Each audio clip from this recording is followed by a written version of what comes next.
Hari ini kita lanjut materinya tentang pengenalan konsep manajemen proyek dalam perancangan sistem informasi.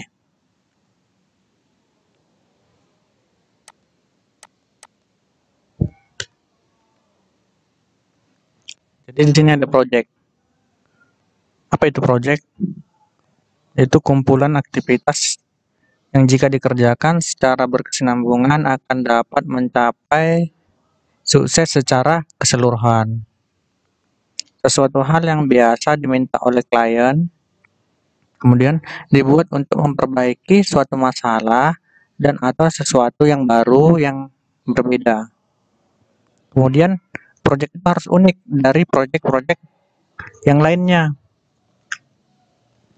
Kemudian proyek manajemen itu aplikasi pengetahuan atau keahlian, alat bantu dan teknik untuk mengelola aktivitas proyek dalam menghadapi kebutuhan dasar stakeholder klien dan memprediksi berbagai hal yang berkaitan dengan proyek.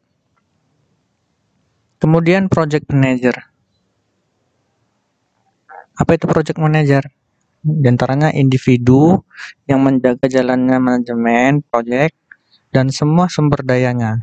Jadi di sini ada biaya, staf, waktu, dan kualitas.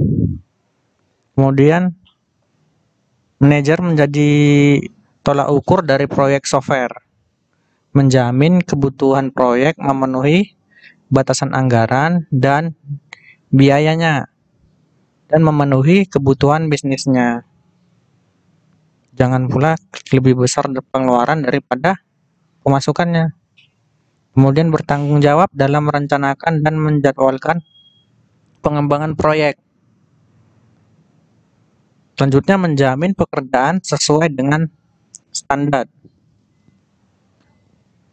Kemudian memonitor kemajuan agar sesuai waktu dan anggarannya. Kemudian tim yang solid akan mencapai target dan anggaran yang telah disetujui. Jadi ini harus diperhatikan dalam project manajernya. Kemudian ukuran keberhasilan dan kegagalan project. Keterbatasan lingkup project constraint. Itu ada time-nya, waktunya. Jangan melebihi dari batas yang ditentukan. Kemudian cost, biayanya. Tidak boleh melebihi dari perjanjian kontraknya. Kemudian kualitas. Jadi kualitas proyek yang kita selesaikan harus benar-benar sesuai dengan standar perjanjiannya. Kemudian fase project. Jadi di sini ada persiapan, perencanaan, pelaksanaan, pengawasan, kemudian sosialisasi. Jadi di sini ada keberhasilan proyek. Itu keberhasilan suatu proyek sama dengan dokumentasi fase proyek yang baik. Jadi di sini ada project konsep dokumen, project requirement dokumen, kemudian dokumen persetujuan atau validasi, kemudian dokumen lingkup proyek, kemudian dokumen perencanaan proyek, kemudian dokumentasi sosialisasi. Aktivitas proyek. Jadi di sini ada definisi, yaitu apa itu definisinya? Itu didefinisikan rumah yang akan dibangun. Kemudian analisis. Jadi pada analisis ini harus menentukan spesifikasi apa yang akan dibangun. Kemudian desain. Jadi desain ini apabila kita ingin membangun suatu rumah, dikerjakan oleh arsiteknya. Kemudian programming. Jadi programnya apabila kita ingin membangun sebuah rumah harus sesuai dengan konstruksi rumah. Kemudian sistem tes. Misalnya basement, lantai 1, lantai 2, dan lantai selanjutnya sesuai dengan yang diinginkan.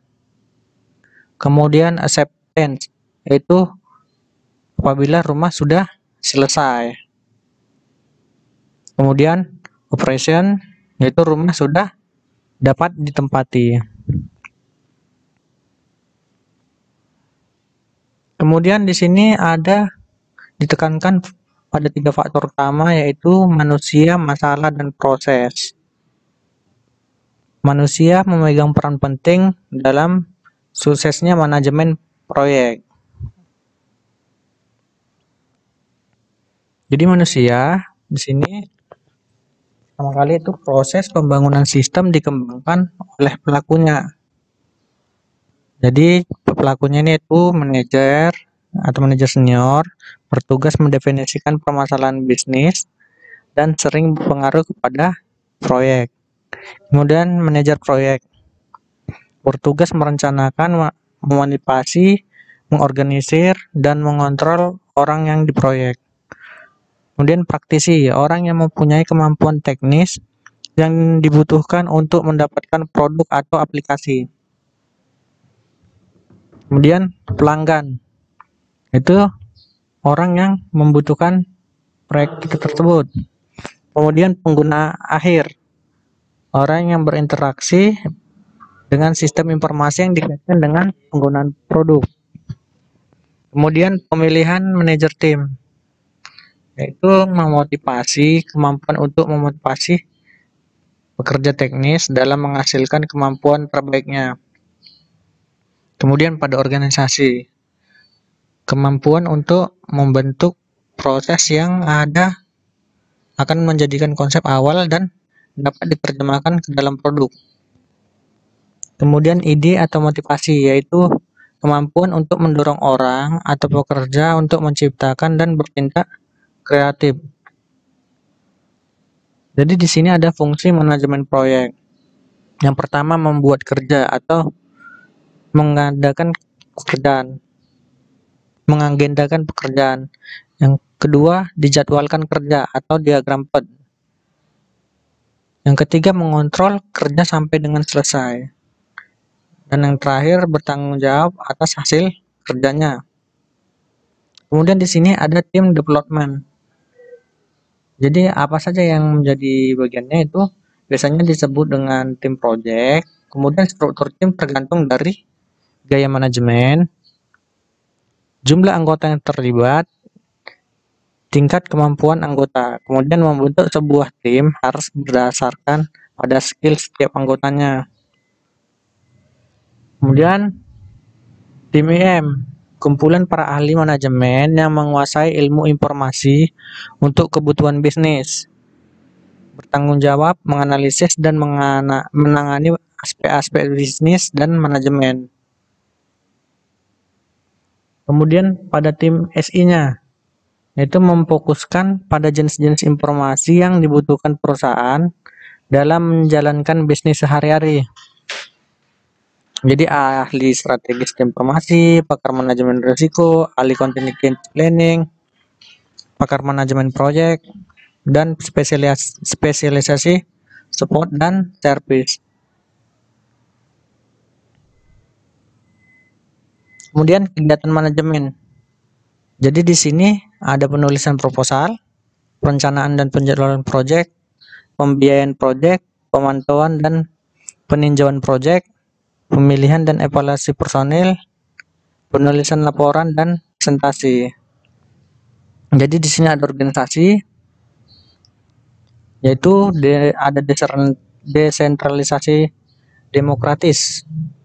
Kemudian ada desentralisasi terkontrol dan sentralisasi terkontrol.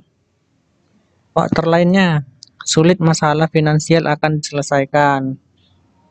Kemudian ada umur tim atau lama waktu timnya, kemudian ukuran program, tingkat di mana di modularisasi, kemudian kualitas dan reliabilitas atau tahan uji sistem yang dibutuhkan, kemudian ketatnya waktu, kemudian tingkat sosialisasi atau komunikasi pada proyek. Permasalahan, ada tujuan dan lingkungan pekerjaan harus ditetapkan, kemudian solusi alternatif harus dibuat, Kemudian kendala teknis dan manajemen harus diidentifikasi. Kemudian tanpa informasi tadi mustahil dapat mendefinisikan estimasi biaya yang akurat, risiko, menjabarkan tugas, proyek, dan manajemen jadwal. Oke, sampai di sini dulu pertemuan kita. Sampai berjumpa kembali di pertemuan selanjutnya. Selamat belajar. Terima kasih.